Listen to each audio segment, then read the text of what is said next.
Hi, everyone. Welcome back to the Lighthouse Sessions. In today's episode, I'm really excited. I have my new friend, Matt Luensmann, with me. Matt, welcome, and tell us a little bit about who you are and what you do. Yeah, thanks for having me, Jeff. It's great to be here. I am in the talent space. So, I partner with startups to mid-sized businesses. So, typically, one employee to 200-ish employees to help them find the skilled talent that they need to grow. That size business tends to be the one that struggles the most to find the skilled talent that they need. And they need the most help. They're not the Microsofts, the Amazons, the Metas of the world who have all the money to throw at people and all the resources to be able to do it. These companies don't have all that money. They don't have all those resources, so they need extra help in order to be able to do that. And so I come in as the A to Z, the soup to nuts, the full scale solution from, hey, we need to hire somebody, but we're not entirely sure who. And I start there and ask questions and help them figure that out all the way through extending and negotiating the offer. So everything that falls in between there, I handle, and I'm happy to explain all of those steps too, if you'd like.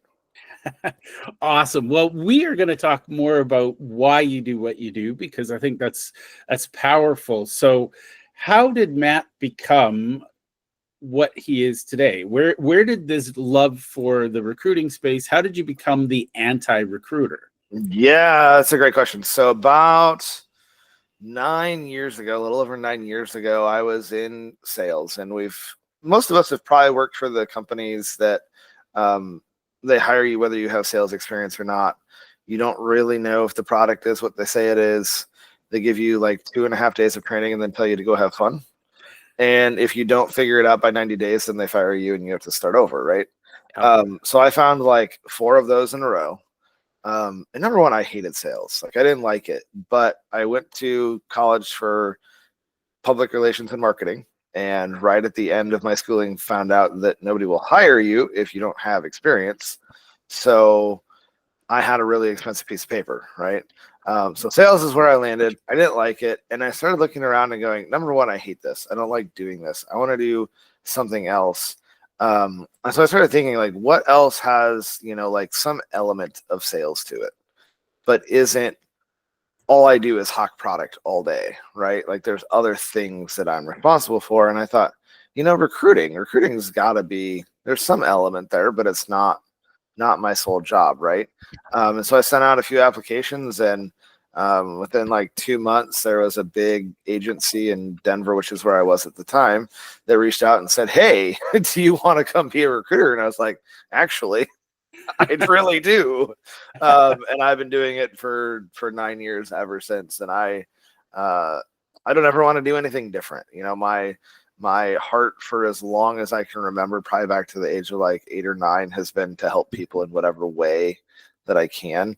And so, when I look at recruiting and the ways that you can impact someone's life, like in a big way, right? There's not 2 or 3 things above getting them a new or better job that can truly change their life, right? And the way that I get to experience is I get to experience the joy from both sides, right? I get to see the happiness that my candidate is providing to my client, right? And the match that I helped make and the difference that it's made. And it's why I do what I do. And, I'm just going to point out that my favorite recruiters see it as a matchmaking exercise, not a commission activity. Mm-hmm. And I think, there are very few places, I do know some people who are actual literal matchmakers that probably experience that same level of joy, but very few instances I can think of off the top of my head where you get to add so much joy and value to both parties by bringing them together. Yeah, there's not much. Like I said, there's 2 or 3 things above getting somebody a new job or a better one that you can do for someone. But it's pretty high up on the list. It's top 10. We don't need to negotiate and debate where, right? Exactly. So tell me about that early drive to help people, because I think that's fundamental to understand. And I think it's fair to say, given your title of anti-recruiter, we can be candid about the recruiting industry and some of the sharks that swim in those waters. Let's start with the origins of that desire to help people and how it's impacted you even to this day. Yeah. So, you brought up the first title that I have on my LinkedIn headline. The one that we haven't talked about yet is the Christian hiring consultant. And that's where this part comes from, is the heart that I believe that God gave me for serving others with the gifts that he's given me, to help him weave and tell his story in this world. And so I can remember in middle school just wanting to, help out at church and help out around the house. And just I've always had, this servant's heart. Obviously, I can't run my business as a charity, right? I can't make money that way. I can't make a living. I can't support my family doing that. But at the same time, I'm not one of the people going, hey, I have to have 30% of the first year base salary, or I can't do this for you, or I won't do this for you, right? So that's I believe where it came from. Like I said, I don't remember a time when that hasn't been a driving force in my life, is to want to help people. And most of the time that's good, but as we know, sometimes that's not good either, right? then you turn into a people pleaser instead of the thing that you want to do. So it's a blessing and a little bit of a curse too. Well, I think you take the good with the bad and hope for the best. Now let's maybe spill some beans here. Tell me a few of the things that make you cringe. Nobody comes to me and says, Jeff, I'm the anti-recruiter, without some insider insights. So what are some of the things you wish the recruiting industry didn't do, and how has that impacted what you do? Oh my gosh. Jeff, that's a really long list. Give me your top three. So yeah, let's do top three. So I think the first one, and I touched on this already in what I just said, but is the whole, we're going to do all of our work for free, and then you only pay if you decide to hire somebody that we bring you. Real estate is the only other thing that I can think of that you do all the work for free and then get paid. And that is only because there's no profit to be shared until the transaction is done. Yep. Right. So why, and I don't know who did this, but I've been saying it lately, and maybe this doesn't make me so Christian, but whoever came up with this idea and made it stick should be shot. Because it's just silly. There is no other service that I can think of that you're like, sure, let me do all of my work for free for months and months and months. Oh, and then by the way, number two, I'm going to wait for 90 days to guarantee that this person stays, and then you can pay me for all of the work that I did and was done with 3 months ago. Well, and you're guaranteeing things that are totally out of your control. Did the person lie on their resume? Did they have a personality clash that you couldn't foresee? Did the employer really hire for a term position, but told you it was a long term? There's a lot of variables. Yep. So that's the second thing, the guarantee thing. I don't understand. And I have this conversation with people probably more often than I realize, but often people ask me, well, what's your guarantee? And I'm like, you know what? Honestly, I don't really have one. I do, but not the way that everybody else seems to do it. Right. Because to your point, on a good day, I control maybe 5 to 10% of the process. Right. Yeah. But I control the front end of the process, the very front end of the process. Right. Once I kind of hand them off to the client to interview them, I'm not as prominent anymore. Right. And once the client or the candidate accepts the client's offer, then I'm really out of it. Then I really have no control. So why would I guarantee something that that I might have to end up doing more free work for? Yeah. Because I guaranteed something that I had no control over. So that's one of the things, in the top two that I'm working to change, at least in my little corner of the world, is that, look, I don't ask for half up front, but I'm not doing it for free up front either, and really, because what I'm trying to get people to understand is that, you can't blame somebody else for your failures. right? And really trying to get my clients to understand that, like, if your culture isn't in place, if your onboarding and orientation process isn't in place and it's not up to par, like, you need to understand that that liability it's going to cost you, right? Because even if you ultimately get your recruiter to go back and find you another person for free, Yeah. which is not how this works, right? You still paid the money. Yeah. There's that all of that additional money that you spent in the hours invested in the candidate, the salary that you paid, and now you have an open role that you have to go fill again, right? So it's not a free replacement. Like, there's a lot of money that still costs you, even when the recruiter guarantees the placement and you don't pay until you're happy, right? So there's a lot of that there. And then the third thing I think that I would say is recruiters tend to operate more as order takers instead of consultants. And so, when a client or a potential client comes, we just kind of go, okay, how high do you want us to jump? Yeah. And promise things that we don't know that we can fulfill, right? This reminds me of my first recruiting job. I was at Modus, which has now been bought, and I think is a Codis, but they're the IT and engineering branch of Adecco, right? And there were jobs that would land on my desk, and I'd go, they're trying to combine like 2 or 3 roles into one because the skill sets, they didn't exist. And so I can only imagine like the sales guys being out there going, yeah, you want that purple squirrel with pink polka dots that lives under that rock in the Sahara Desert? I don't know if it exists, but I'm going to go find it for you. Yeah. And then expecting me to pull, a unicorn out of my hat. So those would be the 3 things. Be more of that consultant and help the client to be realistic on what you can get, because there is now sourcing tools. The one that I use has a talent market report in it. So if you told me, hey, Matt, I need a software engineer with 5 years of experience, I need them in Chicago, and I need them to have these 3 skills, in about 2 minutes, I can pull up what the market looks like and tell you, okay, there's 150 people within 10 miles of Chicago that can do what you need them to do. Yeah. Like, it's not hard data to find, and it really hasn't ever been. It's displayed better now. Yeah. There's more insights on it because of the technology that we have, but like, it's always been available for the last 9 years. You can go find it, and it's not hard. Yeah. It's like, why set them up for failure? Yeah. And, it's funny because I have a friend who is actually in charge of hiring for her company, and they publicly advertise their qualifications, their going rates. They publicly advertise everything.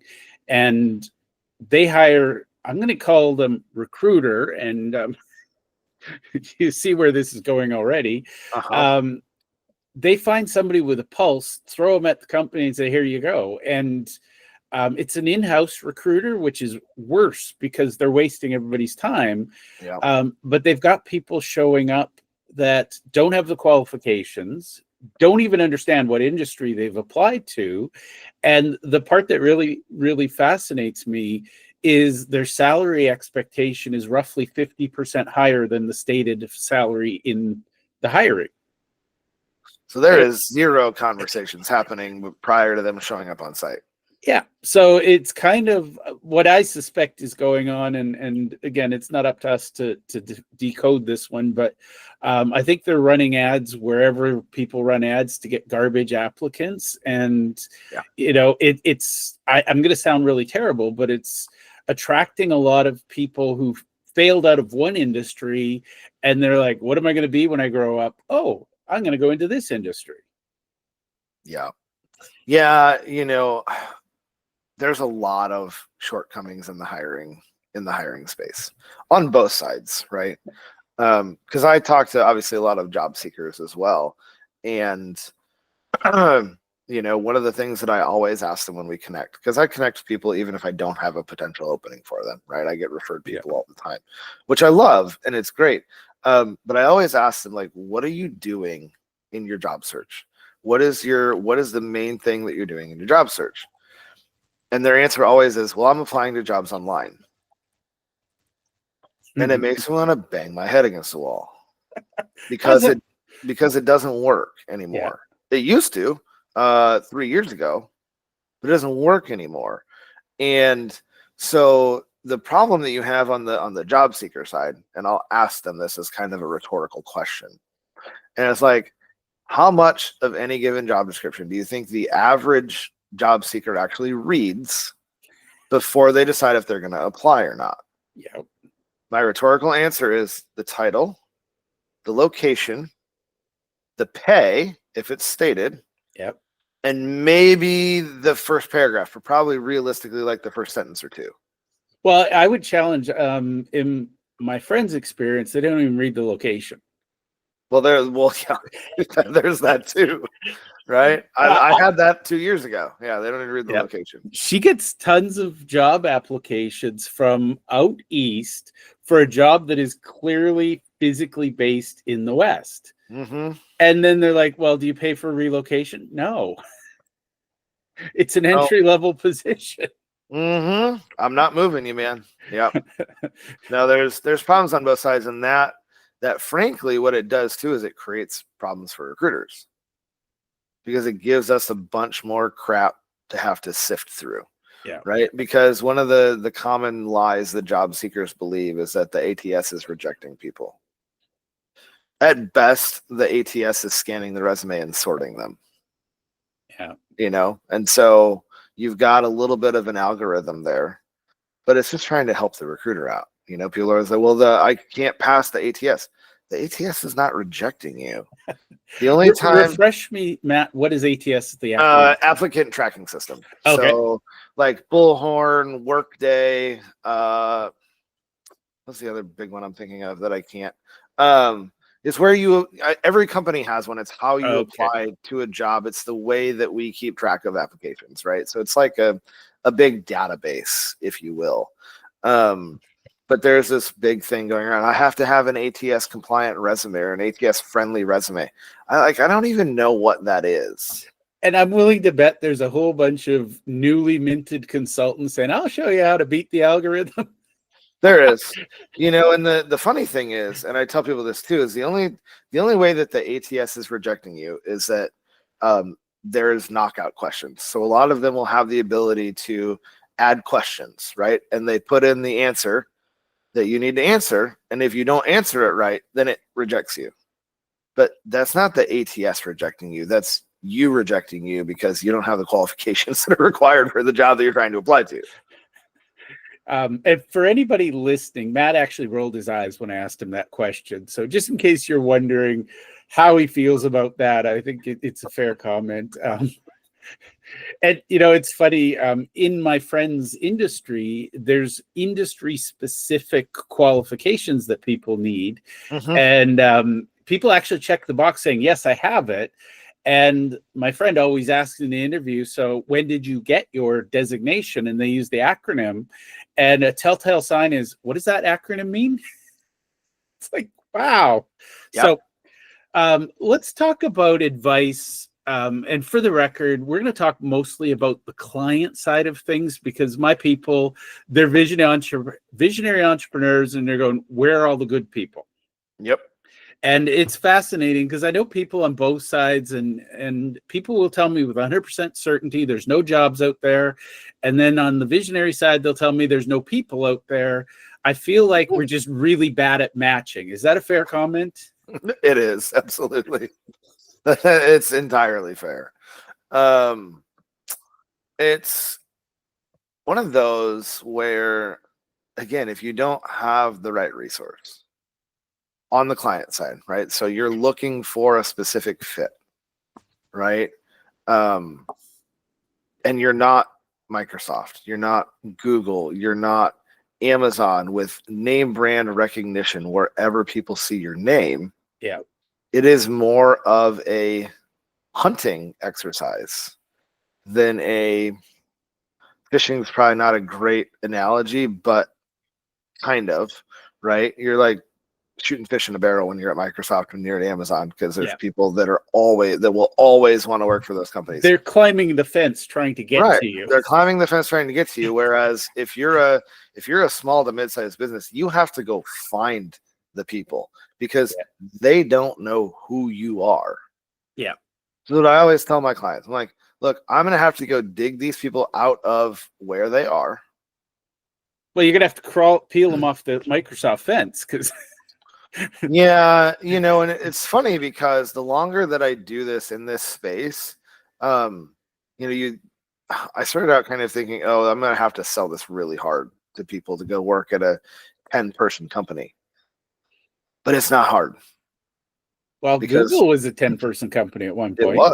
It was, and now it's got all sorts of other issues. But, I used to think that was going to be more difficult when I first started my business a couple of years ago. But it's not. People are like, do they have a good culture? Do they have benefits? Do I have a path forward? Do I have a growth plan? Okay, cool. Like, I'm in. Yeah. We've kind of gotten out of, thankfully, that I want to work at a Fortune 500 company, because I think a lot of people have seen what happens at those places. I mean, I did. That's one of the biggest things that drove me to start my own company. Yeah. Is I was at Microsoft as a contractor for 16 months, and I saw the nasty politics, the nasty, all of the back office, back alley stuff that goes on at those kinds of companies. And I went, I don't want anything to do with this. I have people that love the idea of Fortune 500. I cringe. I would not survive, not because I couldn't do the politics, but I wouldn't. Right, exactly. And that's my problem. I started asking questions. Yeah. They don't like it when you start asking questions. I call myself chronically curious, and it's like that curiosity, for some reason it killed the cat, and it also killed Jeff's chances at being an employee, because I don't take the status quo. I don't toe the party line. Yeah. Why is my favorite question. If you can't answer why, I'm out of there. So I couldn't agree more with you. The longer I was in corporate, and it's funny, I look back now and I'm like, why do I feel like I never fit in corporate? Because I just had to get enough experience so I could go do my own thing. Yeah. But without that, I couldn't start my own company. Because be like, so where'd you recruit before? Nowhere. And that's not going to go over well. You'll be my first client. You want to sign up? No. No. I've never recruited before. Want to hire me to do it? I'm pretty sure I'd be good at it. Right. Like, it reminds me of the Holiday Inn Express commercials, right? I don't think I've seen those.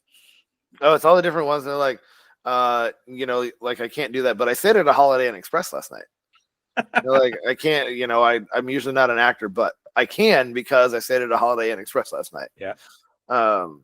Is monster.com still a thing? It is. I remember, I don't know, a decade or so, they had the world's best commercials, and it was little kids going, when I grow up, I want to be a yes man. And the little girl says, I want to be downsized. And I'm like, oh, they really hit it hard, didn't they? They did. They're making a little bit of a resurgence, actually, which is funny because Career Builder's been dying a slow, painful death for the last decade. Yeah, I've used that platform and not loving it. So no, and LinkedIn's not the way to go either. There's all of these offshoot platforms now. Indeed used to be, a big tech place. Yeah. And they're not anymore. Now they're more lower level, and then super specific skills, but not tech. Tech people are not there anymore. Yeah. And they don't look there anymore. Like, Dice tried to take over, and I don't know if they're still around either. I think they are, but they're not doing as great as they once were. So it's just interesting to see the fads in job sites, and yeah, how they come in and go out and shift and move and change. I would love to see a disruptor where it's built on blockchain and, not to be cynical, but, people actually validating and vetting their experiences. And I'll just share a weird one, but I know somebody who is a manager. They've got an entirely grossly incompetent employee who somehow has flown under the radar for 5 years, and she's paid about 30% more than the going rate in the industry. And she's going to go to a competitor at some point, and they're going to think, oh, look what she's getting paid. They're going to match it. And unfortunately, she's spreading, it's like a virus in the industry, and it's going to jade people because, well, we paid a premium and we got a dud. Yeah. And some poor recruiter is going to take the blame for that. Well, it's, I think part of the reason, and this is an interesting one. I don't want to super rabbit trail us, but, they've started putting in these pay transparency laws, first of all, which I love. I'm a huge advocate for those. But on the flip side of that, what a lot of states are doing is saying you can't ask a job seeker or a candidate what they're currently getting paid, which I find interesting. Because you don't want to pigeonhole people. Yeah. But at the same time, like, why do I have to pay you what you're getting paid now? Mm-hmm. What if the value that you're providing to your current company is going to be different than the one that you're going to bring to ours? I mean, I remember negotiating offers at Microsoft and going, look, man, like, I can't pay you that because you didn't interview at the level that would allow me to pay you that, And I had to have multiple conversations with people like, you're going to have to take a little bit of a step backwards in order to go back forwards. Yeah.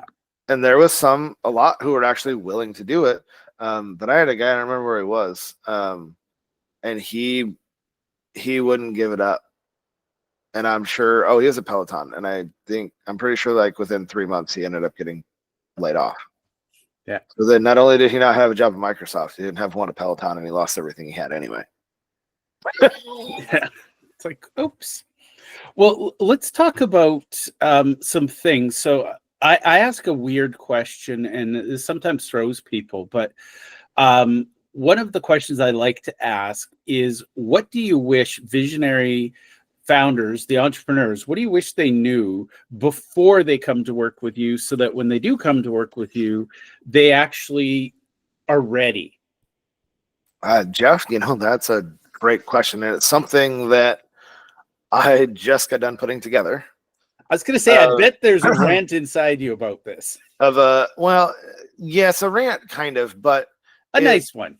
It reminds me, of like why we as solopreneurs exist. It's because people don't know what they don't know, right? And it's our job to educate them on what they don't know, right? So I think the primary thing that I would say is, before you come to me, like, understand that I'm the expert, I think, first of all. And I hate the word expert, but it's the one I'm going to use. Because I've had clients who will try to argue with me about how I approach things. And I kind of be like, are you the pro here, or am I? Right? Like, you're the one who came to me and said, I need your help. And then you try to tell me how to do my job. And here's how you're going to do it for me.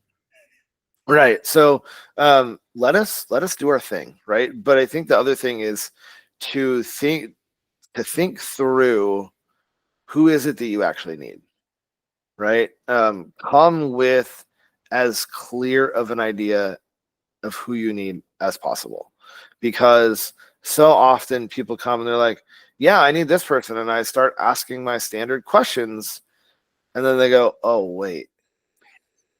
No, that's not, because they probably thought about it for 5 minutes. When we need to hire this person, I need to talk to a recruiter, and now we're having this conversation, and I ask like 2 questions and the whole thing gets blown to kingdom come. Yeah. Right? They're like, well, I need this super tenured person with these 45 skills, and no, I promise you don't. Yeah. Why? Well, because if you hire that person, they're going to get bored real fast.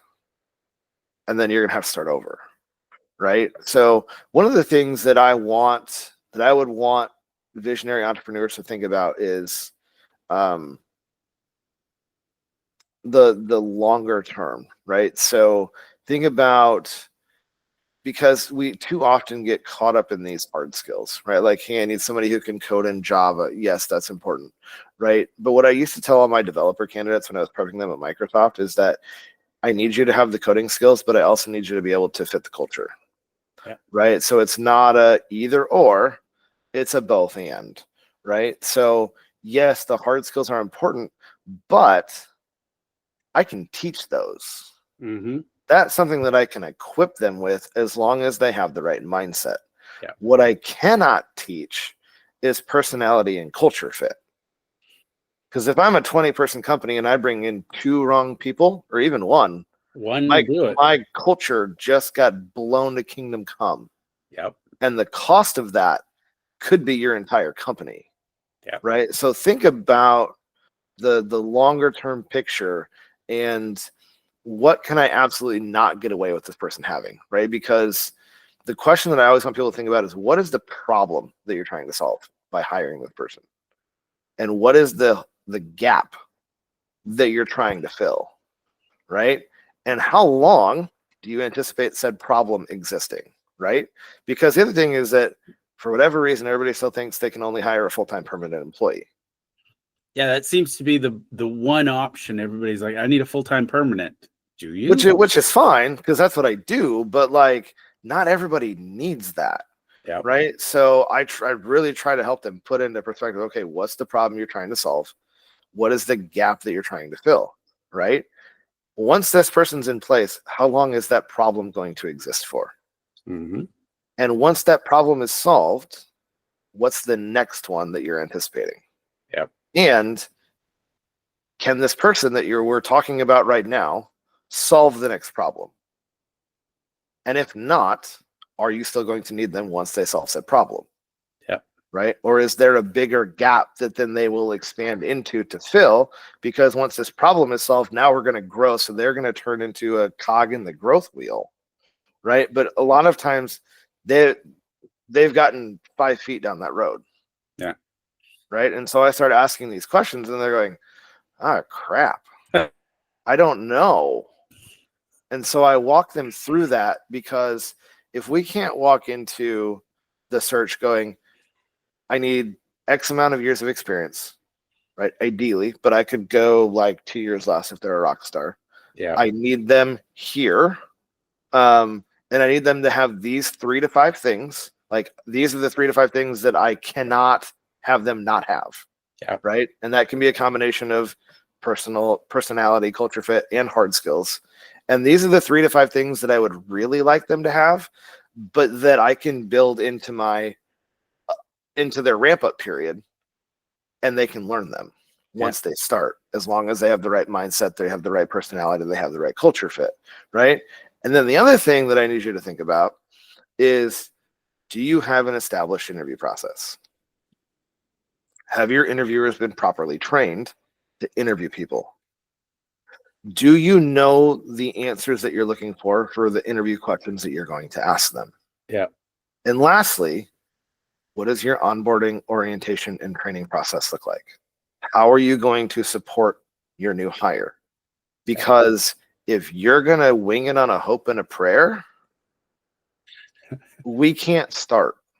Yeah. The first time I told somebody that I would turn down business if they didn't have all of that stuff in order, if the guy's jaw could have hit the floor, Jeff, it would have. He was astounded that I would say no. But I would be doing them a disservice. Yeah. You're trying to mop up the water without cleaning up the leaks. Right. I would be doing them and the candidate that I'm going to send in there a huge disservice. And then I'm going to have 2 people mad at me. Mm-hmm. And then I'm going to have to go, okay, now I need you to go talk to this guy over here because he's the one that I know that can solve that problem. Yeah. And then in 3 months, when you're done solving that problem, come back to me and we're going to start the search over. Well, what does that mean? Now you owe me another $15,000 to restart the search because I'm not going to do it for the same fee that you paid 6 months ago at this point. Yeah. We're going to start over. Yeah. So that's a whole lot of money that you could have avoided spending by doing the work up front before engaging. The thing that's coming to my mind, Matt, is a lot of entrepreneurs, they'll do it themselves. They won't bring in an expert like you, and they won't have, because I always ask people, what's your onboarding process? And I wish I could say it was 50-50, but it's probably 1 in 10 has an answer. Mm-hmm. And then I ask about training, and what? And it's Yeah. like, why are you wasting your time and theirs? And by the way, my weird solution for that, I will go to a temp agency and I will hire somebody way above what I need. And I'll say, okay, I'm hiring you for a week, document what this job should look like and create an onboarding process. And people go, oh, that's expensive. And I'm like, you think having one is expensive? Try not having one. Right. When you put in that revolving door and people are coming and going as quickly as they, I hate to admit it, but I learned this lesson. I had an employee who lasted one day. I thought I had a process in place, but she didn't like my process. And next day, what I learned was she took the job with me to prove a point with her old employer, and he doubled her salary and took her back. And I was left with my head spinning going, well, that was painful, but I, didn't necessarily worry about the onboarding. And luckily she didn't stick around long enough to find out the flaws in my onboarding. So yeah, there's a positive in all that. Now, who would want to work with you? Where do you serve? Like, do you have a geographic area? Do you have an industry area? When would somebody reach out to Matt and say, Matt, you got to help me, buddy? Yeah. I think of the best way to answer this for you. So I work nationwide, Canada, really anywhere that speaks English is the primary language. So that piece is not super important. My ideal that I want to help is people who are ready to have help in this space. So either they've tried it enough times themselves and understand either I can't or I don't want to anymore, or they're just smart enough from the gate to go, we're not even going to attempt this, right? Yeah. I love to help growing companies. So typically that's anywhere between I'm hiring 5 and 30 people a year, right? Because that's such an important inflection point. And if you can't time the hires right, your growth is going to, you're not going to grow. You're going to hit that plateau. You're going to hit the plateau, and there's all of these other things that are going to happen. So I love to be the resource there, including helping with the process, right? So one of the things that I do is I help with all of those things we just talked about. So, hey, my interviewers haven't been trained. I don't have an established process. I don't know the answers to the questions I'm going to ask. Great. I can help with all that, right? That's something that I do on the consulting side of my business that we'll do at the front, so that we're set up for success on the back, right? As far as industry, a lot of my experience is in the IT and engineering space.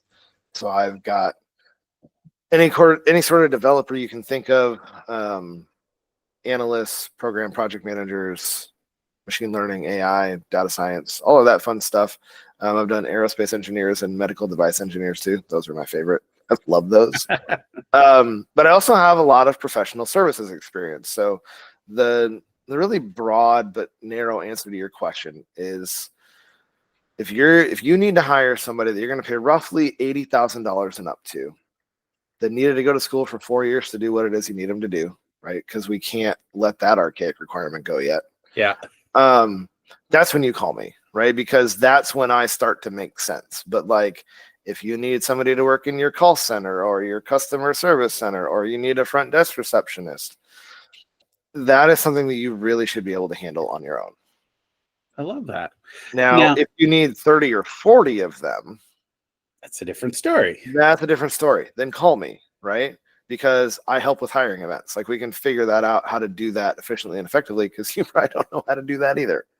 So we can make that happen for you. Yeah, and please don't Google it and figure it out yourself.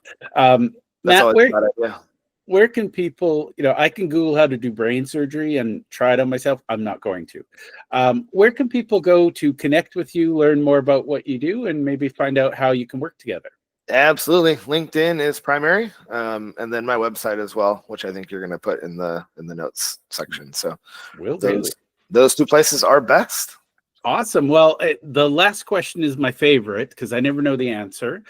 Is there something I should have asked you that you'd like to share that I didn't? I think this is the final 2 pieces that complete the anti-recruiter puzzle. So the first thing is that, I really care about the success of the business, both in the short and the long term.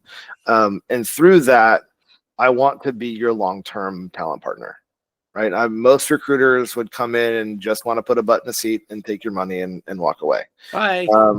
But I want to put the right butt in the right seat, and I want to do it every time that you need it to happen. Because I can tell you from working in this industry for 9 years that it's a cesspool out there. There's a lot of people that will promise you the sun, the moon, and the stars and give you the mud puddle at the end of your street. Yep.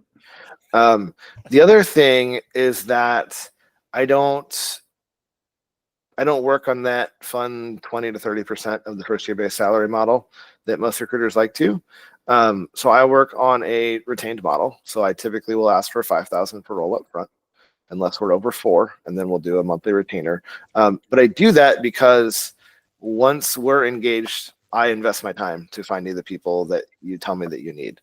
You're not just going in my Rolodex of clients that I'm working with, and I say, hey, I'll get to you next week when I have time. No, I'm investing my time in finding you that person. We have weekly meetings to touch base and make sure that everything is going in the right direction. Everybody has what they need. Everybody's happy. And then, for the cost of it, my genuine and authentic question to people, Jeff, is if I can find you the person or the people that you need, how much is that worth to you? Yeah.